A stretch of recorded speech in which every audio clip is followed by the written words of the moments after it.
Okay, I'm good.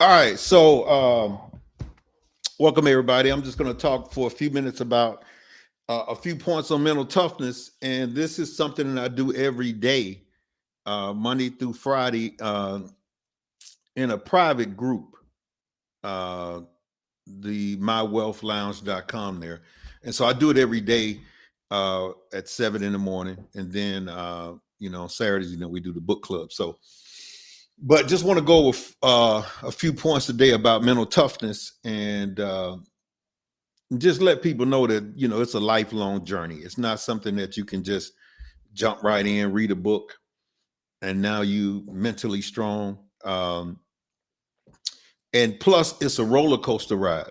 So when you look at life and think about everything that you tried and everything that you've done in life, you know that it's ebbs and flows. You got the roller coaster ride.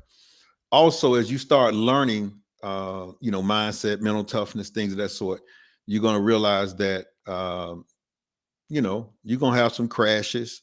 You're going to get have some challenges as you start growing to get this information inside of you, to get it deep inside of you. So but it helps you bounce back from a lot of different things. You know what I'm saying? So if you got all kind of challenges, mental toughness really helps you to bounce back from a lot of different things. So I'm gonna go over 4 quick points. Number one, a person needs to have a growth mindset to be mentally strong.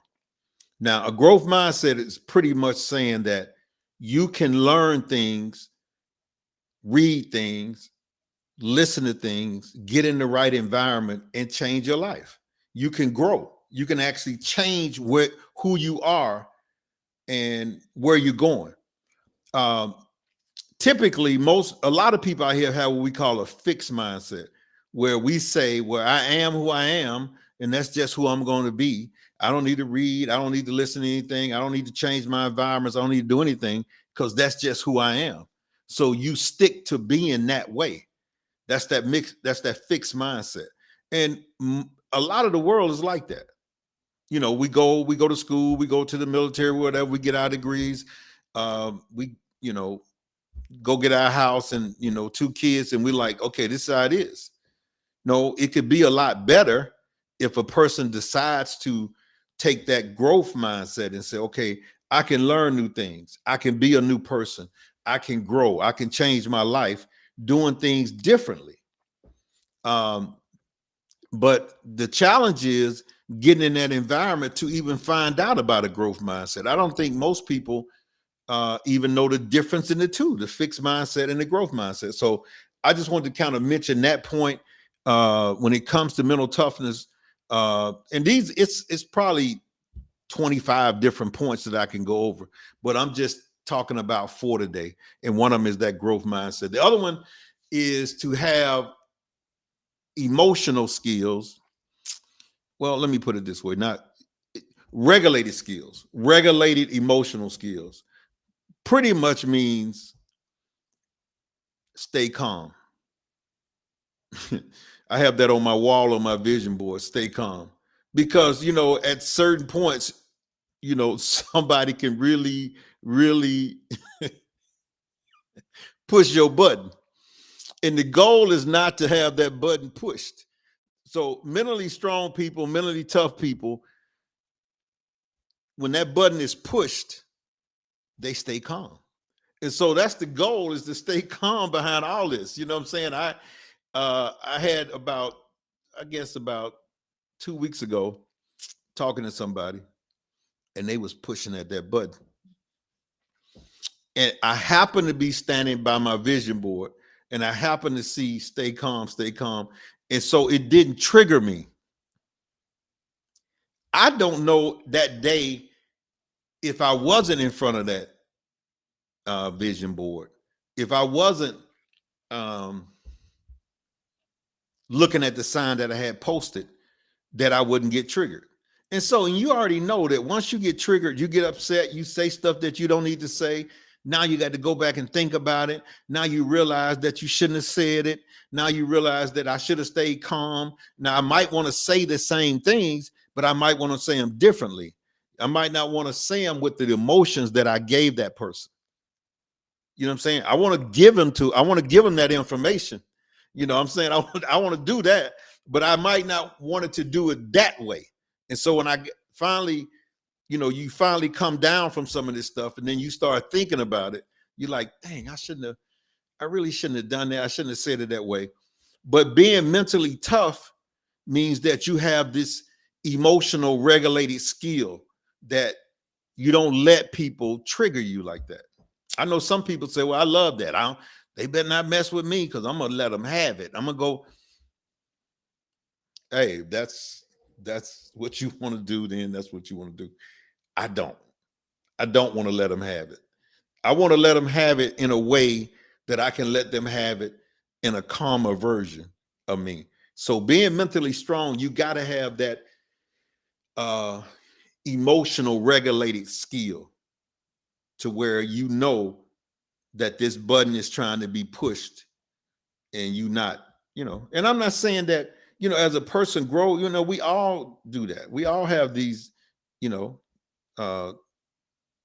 triggers, and we all do. That doesn't mean that a person can't grow into being that way. And I don't even agree that all mentally tough people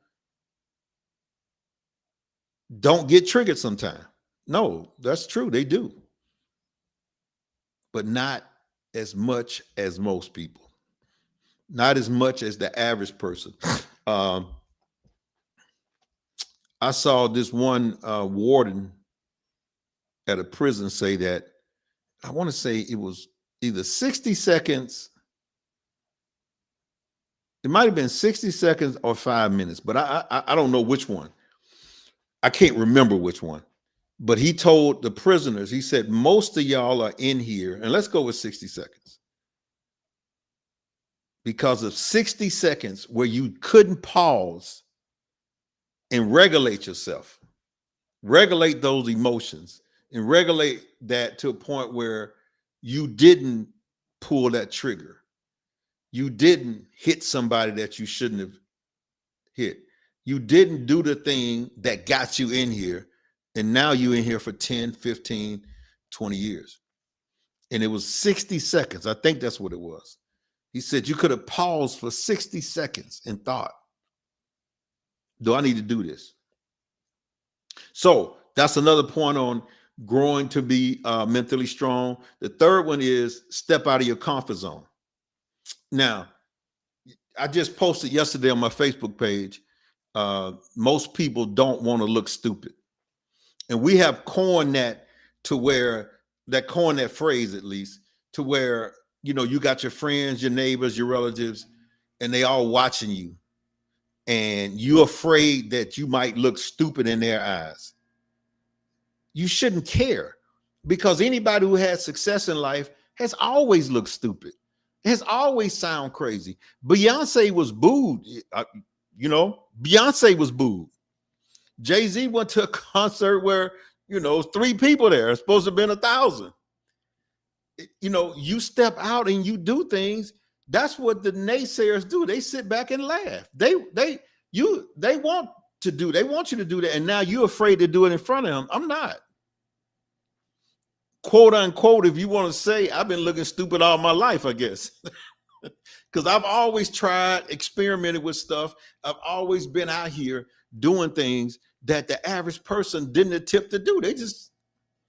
They wouldn't do it because they were worried about what their friend would say. They was worried about their neighbor. They was worried about what their, cousin would say. Why? Don't be afraid to step out. Step out of your comfort zone. Try new things. Because when you 85, 95, laying up in a what do you call those places? I don't. I'm gonna sound so dated when I say this, but old folks home, you sitting up in an old folks home, you're gonna be thinking about how important was that? Why was I so worried about what this person said about me? Why was I so worried about if they laughed at me? Why was I so worried about those things? You know, why? Why? You can't be worried about that. You have to step out of that comfort zone and be willing to take risks, try things. Because before you know it, this thing is going to be over with. You know, this is real life activity. We're not this is not a rehearsal for the real game. You're living in the real game. Emotional intelligence. Thank you, Miss Fredericks. That's good. Yeah, you got to have the emotional intelligence. You are living in the real game. This is not, what's up, Mr. Lee? This is not, playtime. This is not, when you go on play break. Every day that you wake up is the real game. Every day that you wake up, it's a chance that it could be over with. Every day. You see it every day. You see people that you know that are not here anymore. And so if you sitting back still worried about what your cousin gonna say and what your brother gonna say and what your co-worker gonna say and what your people at church gonna say and what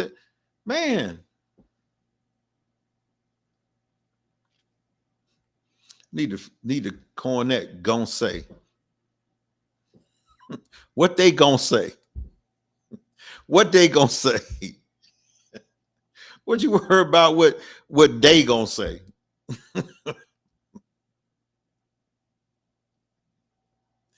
Why? I mean, I understand we grew up in this society where it's almost like a cult, to where we all are marching to one thing. We learned this at an early age, to march this way.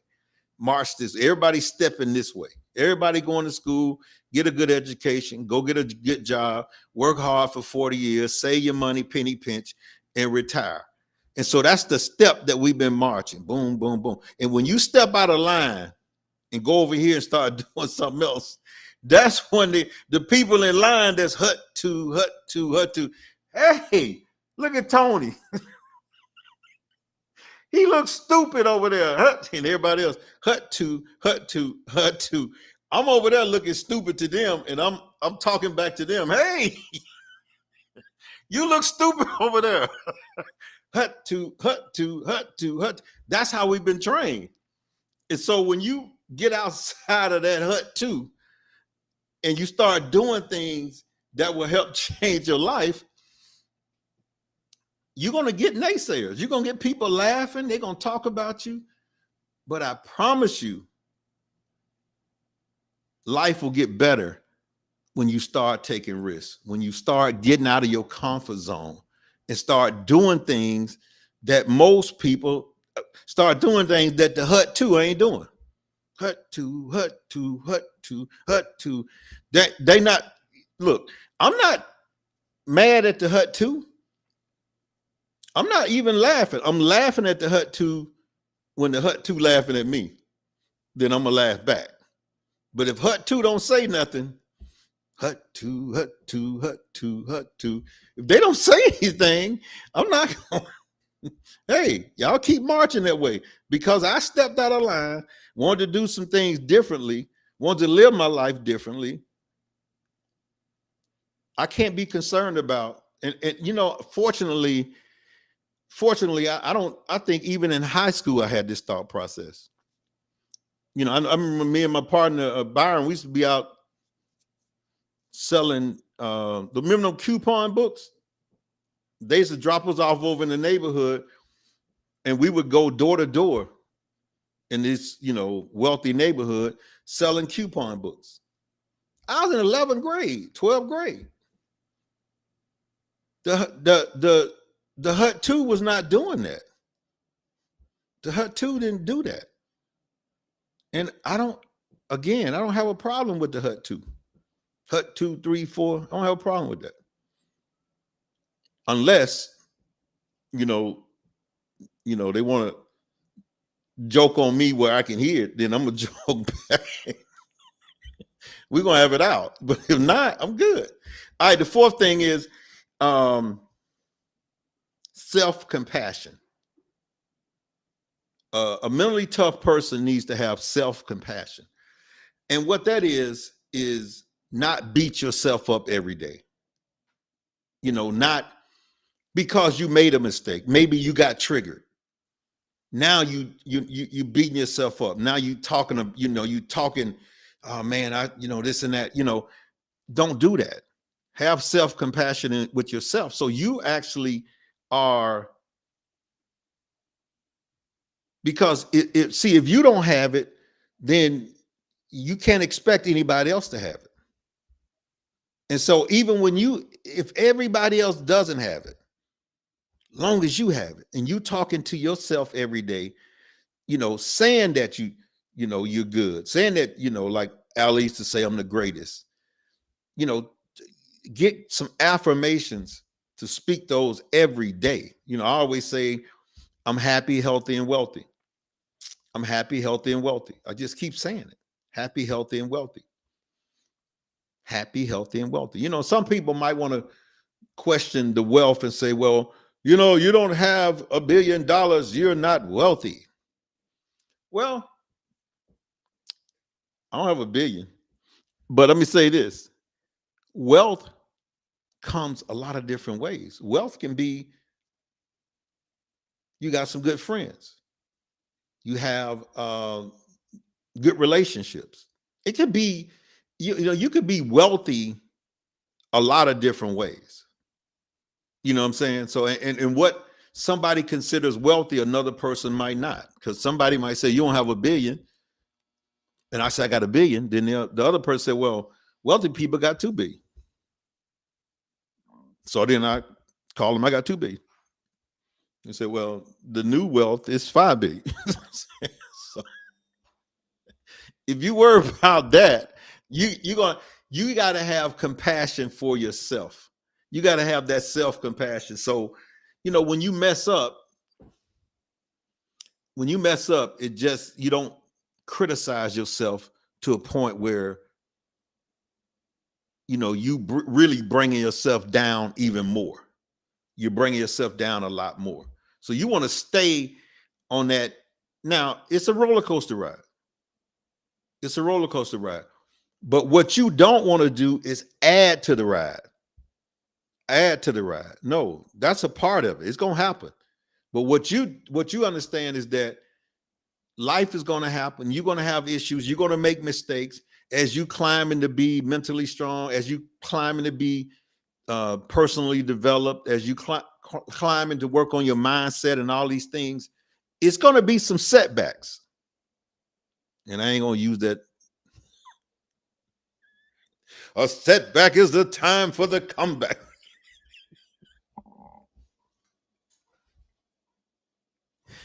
I'm kind of tired of that. But I understand what they mean by that. But I'm not the rhymer. I got some lyrics now. I do have some lyrics, but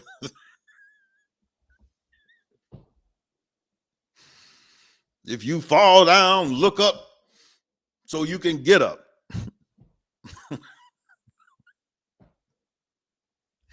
All I'm saying is have compassion in yourself. Understand that, if you don't believe in you, then there's no way possible anybody gonna believe in you. So, all right, that's my 4 points for the day. Remember, we got the wealthlounge.com. That's where you go and join for the book club that we do on Saturday. It's free. It's absolutely free. But you got to join the Wealth Lounge to do that. Now, the weekday, Monday, Tuesday, Wednesday, Thursday, and Friday, that's not free. But it should be a link right there for you get that. And it comes with a lot of other things, not just this. This is just the mental toughness part. I mean, you getting a lot of different things, trading, real estate, you getting a lot of different things with that package. So I'm just the mental toughness package. All right. Peace.